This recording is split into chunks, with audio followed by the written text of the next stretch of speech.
তাসবিহ দিয়ে জিকির করা কি বিদআত?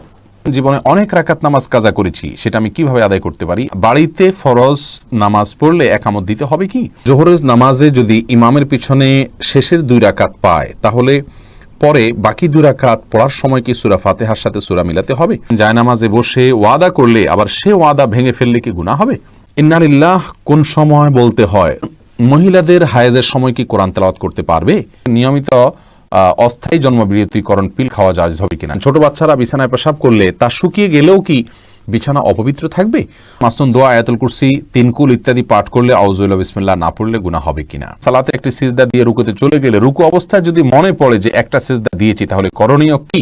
টি শার্ট পরে কি নামাজ পড়া যাবে? স্ত্রী জাহান্নামে গেলে স্বামীও কি জাহান্নামে যাবে? গোসলের আগে প্রস্রাব করে পানি বা টিস্যু ব্যবহার করা কি জরুরি? নামাজে ঠোঁট বন্ধ রেখে সম্পূর্ণ মনে মনে সূরা কেরাত পড়লে নামাজ হবে কিনা? মহিলারা বাড়িতে নামাজের বিছানা নামাজ পড়ে অনেক সময় বিছানার কর্নার ভাঁজ করে রাখে, তা না হলে শয়তান নাকি দাঁড়িয়ে যায় বিছানায়। কোরআন সুন্নাহ ভিত্তিক কতটুকু সঠিক কথাটি? খালি গায়ে ওযু করার বিধান কতটুকু আর ওযু সঠিক হয় কিনা জানাবেন। কোরআন শরীফ তেলাওয়াত করার সময় 2 পা গুটিয়ে বসে তেলাওয়াত করতে পারবো কিনা? ছেলেরা যদি জামাতে ফরজ নামাজ আদায় না করে তাহলে নামাজ হবে কি? প্রিয় দর্শক শ্রোতা ভাই বোন, আর দেরি না করে শুরু করি আপনাদের প্রশ্নগুলোর উত্তর দেওয়া। আকিব হাসান প্রশ্ন করেছেন, সুন্নাত সালাত আদায় না করলে গুনাহ হবে কিনা? আবার আমাদের দেশে সালাতের কিছু বিষয় নিয়ে অনেক মতপার্থক্য দেখা দেয়। এমন কথার মানে কি সালাত থেকে দূরে ঠেলে দেওয়া নয় কি? ভাই আকিব হাসান, সুন্নাত সালাত আদায় না করলে বড় কোনো গুনাহ হবে না। গুনাহ তো অবশ্যই হবে। গুনাহ শব্দের অর্থ হলো ক্ষতি। সুন্নাত তরক করলে তো ক্ষতি হবেই। নবী সাল্লাল্লাহু আলাইহি সাল্লাম 5 ওয়াক্ত সালাতের আগে পরে যে সুন্নতে মুআক্কাদাগুলো, এগুলোকে খুব গুরুত্বপূর্ণ সালাত হিসেবে আদায় করেছেন। অতএব সেগুলোকে যদি আপনি তরক করি বিনা প্রয়োজনে, বিনা কারণে, বিনা ওজরে, তাহলে তো ক্ষতি হবেই, গুনাহ তো হবেই অর্থে। কিন্তু গুনাহ বলতে কবিরা গুনাহ, বড় কোনো পাপ যেটা কারণে শাস্তির সম্মুখীন হইতে হবে, এরকম কোনো গুনাহ হবে না। কারণ এটি ফরজ বা ওয়াজিব নয়, আর ফরজ ওয়াজিব না হলে সেটা তরক করলে বড় কোনো গুনাহ হয় না। বিনা কারণে এটা না ছাড়াই উচিত। মুসলমান সুন্নাহকে তরক না করাই উচিত। কিন্তু যদি কোনো কারণে মাঝে মধ্যে ছাড়ে, তাতে কোনো অসুবিধা হবে না ইনশাআল্লাহ বিইذনিল্লাহ। এরপরে প্রশ্ন নিয়াজ মোর্শেদ আপনি করেছেন, জোহরের নামাজে যদি ইমামের পিছনে শেষের 2 রাকাত পায়, তাহলে পরে বাকি 2 রাকাত পড়ার সময় কি সূরা ফাতিহার সাথে সূরা মিলাতে হবে? এই বিষয়টি নিয়ে 2 রকমের মত আছে। সূরা মিলানোই সবচেয়ে নিরাপদ এবং আপনার জন্য সবচেয়ে ভালো।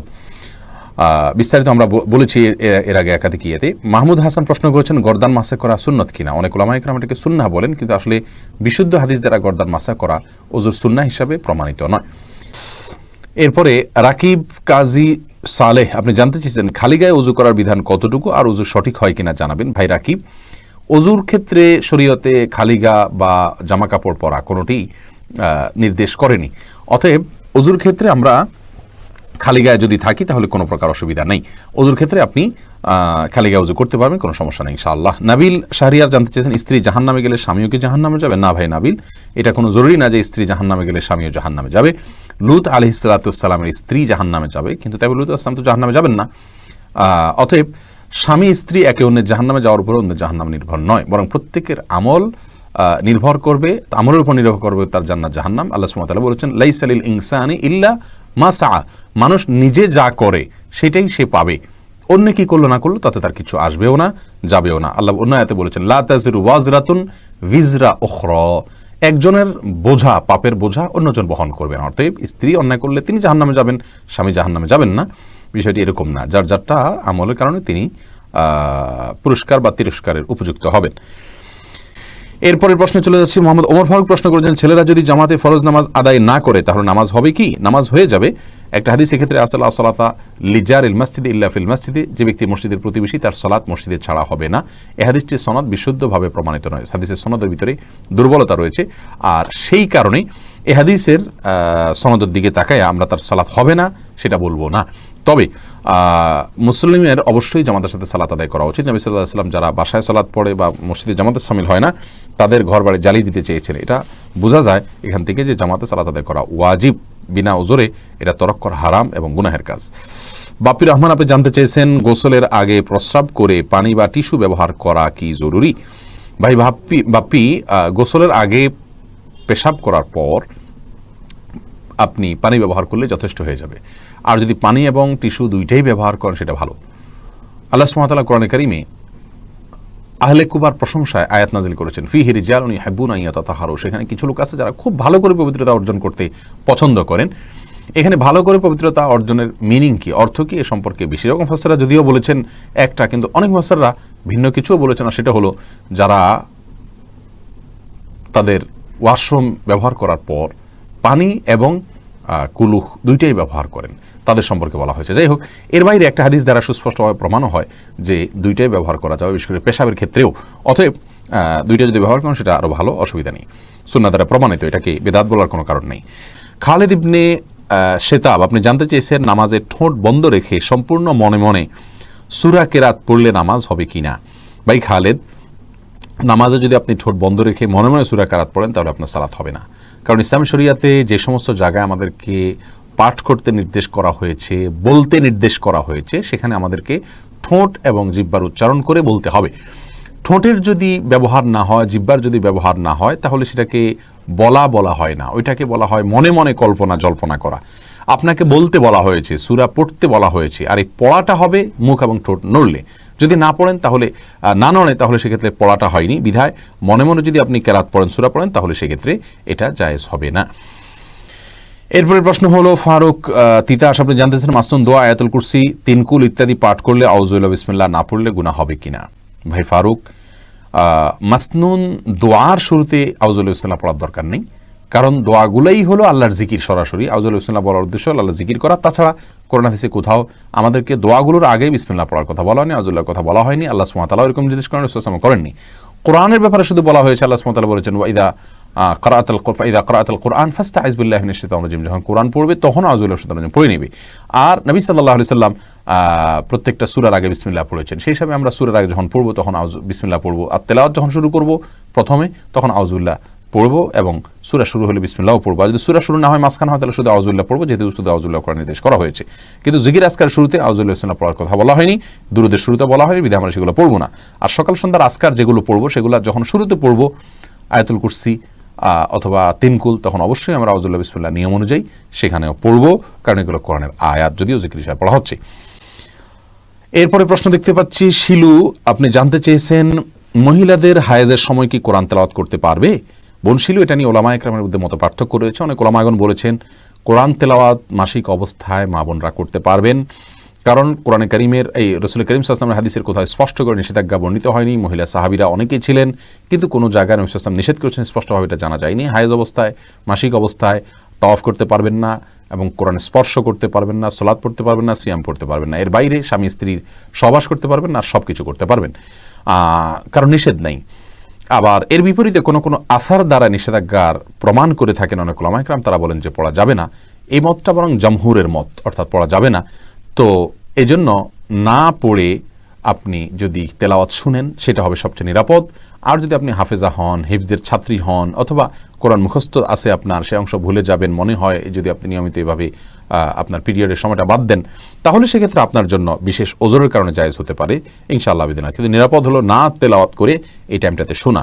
যদিও দলিলের দিক থেকে বেশি শক্তিশালী মনে হয় প্রথম মতটাকে, কিন্তু নিরাপদ হলো দ্বিতীয় মতটা, বিধায় না তেলাওয়াত করে শোনাটাই উচিত এবং বেশি উত্তম। আল্লাহু আ'লাম বিসওয়াব। জান্নাত জাহান আপনি প্রশ্ন করেছেন কোরআন শরীফ তেলাওয়াত করার সময় দুই পা গুটিয়ে বসে তেলাওয়াত করতে পারবো কিনা। পারবেন, কোনো অসুবিধা নেই। কোরআন শরীফ তেলাওয়াত করার সময় আপনাকে দোজানো হয়ে মাটি সালাতের সময় যেভাবে বসেন সেভাবে বসতে হবে এমন কোনো শর্ত নাই। আপনি ইচ্ছা করলে আসন দিয়ে বসতে পারেন বা অন্য কোনোভাবেও বসতে পারেন, অসুবিধা নাই। কোরআনের প্রতি অসম্মান প্রদর্শন না হয় এরকম কিছু হলেই চলবে ইচ্ছাকৃতভাবে, কিন্তু আপনি আরাম করে বসাতে কোনো সমস্যা নাই, কোরআন হাদিসে কোথাও নিষেধ করা হয়নি। এরপরে প্রশ্ন করেছেন শাহিন বিএম আপনি প্রশ্ন করেছেন টি শার্ট পরে কি নামাজ পড়া যাবে। ভাই শাহিন, টি শার্ট পরে আপনি সালাত আদায় করতে পারেন।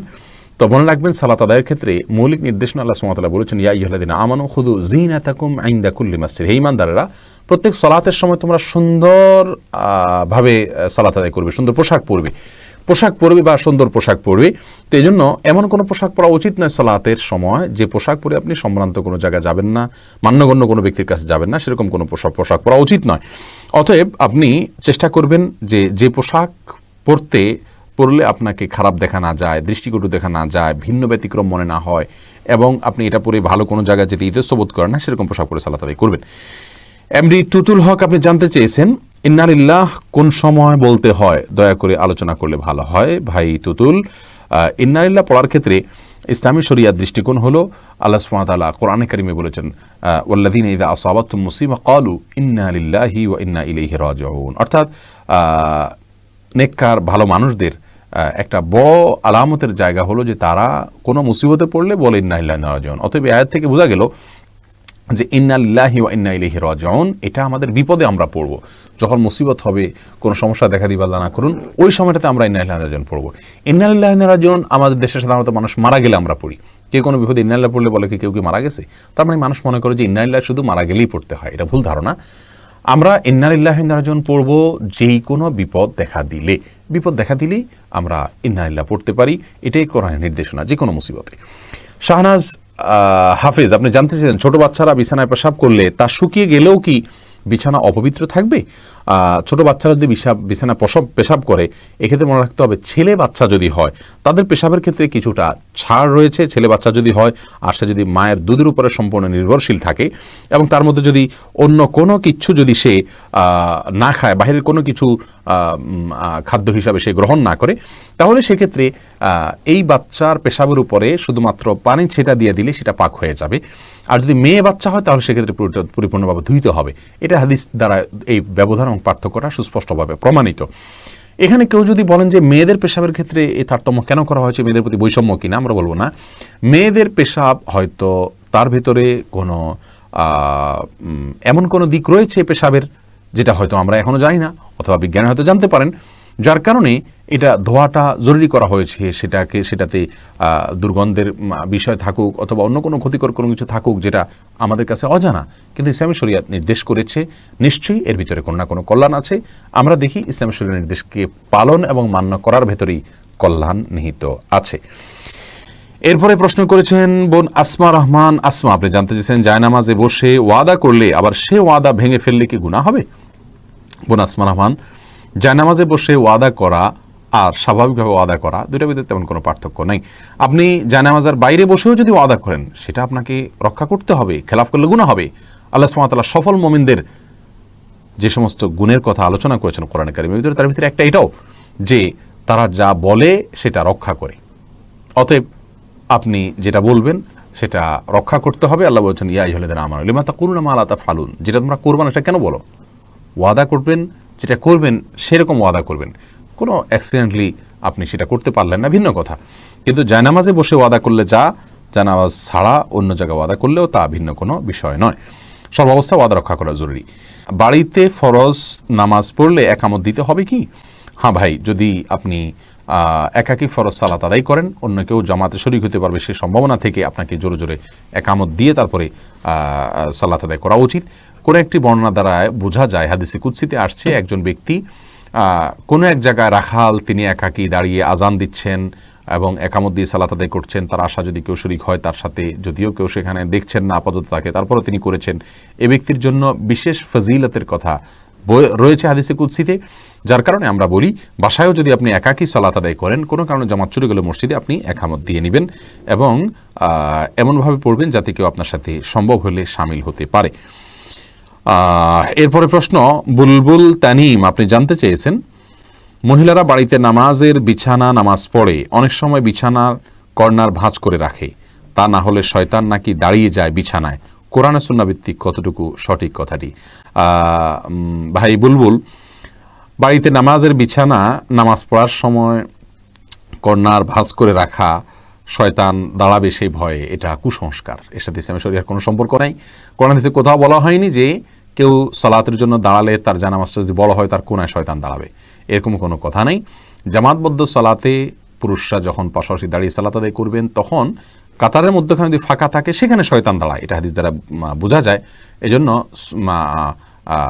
মানে নির্দেশ করা হয় ওয়ালা তাদাউল ফুরুজাত লিশায়াতিন, অর্থাৎ শয়তানের জন্য কোনো মাঝখানে ফাঁকা জায়গা রাখবে না। কিন্তু জায়নামাজের বা মুসাল্লার কোনাকাংশিতে শয়তান দাঁড়ায় এরকম কোনো কথা ইসলামী শরিয়ার কোথাও নাই, কোরআন হাদিসের কোথাও বলা হয়নি, বিধায় এটি ভিত্তিহীন কথা। আরিফিন, আপনি জানতে চেয়েছেন তাসবিহ দিয়ে জিকির করা কি বিদআত?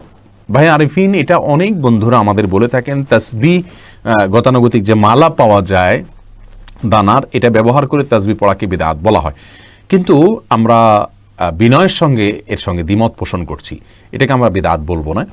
কারণ হলো বিদআত বলা হয় কোনো কিছুকে যখন ইসলামের কাজ মনে করে বা সওয়াবের কাজ মনে করে বা সুন্নাহ মনে করে ইসলামের কোনো নির্দেশ মনে করে করা হয়, অথচ সেটা সেরকম না, এটাকে বিদআত বলা হয়। যেটাকে ফার্সি ভাষায় মুফতি ফয়জুল্লাহ রহমাহুল্লাহ নামে একজন বড় মনীষী ছিলেন চট্টগ্রামে, বিদআতের বিরুদ্ধে বড় সোচ্চার একজন মনীষী ছিলেন। তিনি তার একটি কিতাবে, ফার্সিতে লেখা রচিত অনেক আগের একটা কিতাবে তিনি লিখেছেন, একটা ছন্দের মাধ্যমে বেদাতের পরিচয় দিন চমৎকারভাবে। তিনি বলেছেন গায়রে দীরা দি সুমুরদান বেদাতাস্ত, অর্থাৎ যেটা দিন না সেটাকে দিন মনে করা, এটা বেদাত। এখন আসুন, তাসবিহ গণনা করা, এটাকে আলাদা কেউ দিন মনে করে?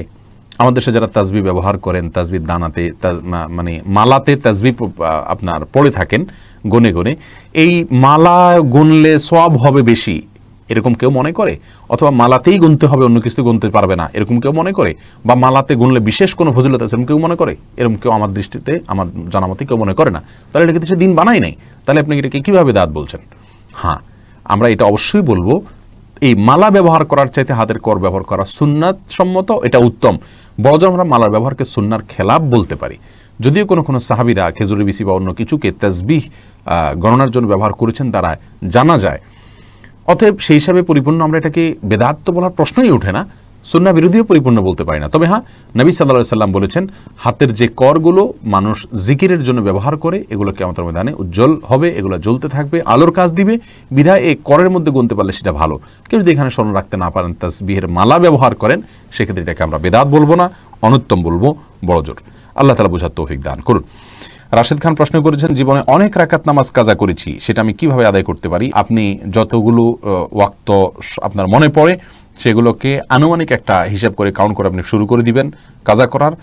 যদিও অনেকেই ওমরি কাজা এর নামটার বিরুদ্ধে করেন, কিন্তু সালাত ছুটে গেলে পড়তে হবে, এটা হলো মূল বিধান। যদি এটা নিয়ে আমাদের মতো পার্থক্য আছে, আমরা কথা বলবো ইনশাআল্লাহ অন্য কোনো পর্বে বিস্তারিত। এরপরে মুনিয়া আখতার মন, আপনি জানতেছেন সালাতে একটি সিজদা দিয়ে রুকুতে চলে গেলে রুকু অবস্থায় যদি মনে পড়ে যে একটা সিজদা দিয়েছি, তাহলে করণীয় কি? আপনাকে আরেকটা সিজদা দিতে হবে, কারণ সিজদা একাধিক দেওয়া আপনার জন্য কর্তব্যের অংশ, না হলে সালাত আপনার হবে না। পরস্পর আরেকটা সিজদা দিতে হবে এবং সেই সিজদা সুবহান আপনাকে করতে হবে। নাইমা হাসনাত, আপনি জানতে চেয়েছেন নিয়মিত অস্থায়ী জন্মবিরতিকরণ পিল খাওয়া জায়েজ হবে কিনা? যাবে, যদি আপনি অর্থের ভয়ে না করেন, অন্য কোনো কারণে করেন, তাহলে করা যাবে। কি খাওয়াবে এই চিন্তা না করে অন্য কোনো কারণে করলে, স্বাস্থ্যগত বা পরিবেশগত কারণে যদি করেন, অস্থায়ী জন্মবিরতিকরণ এটা করতে পারেন।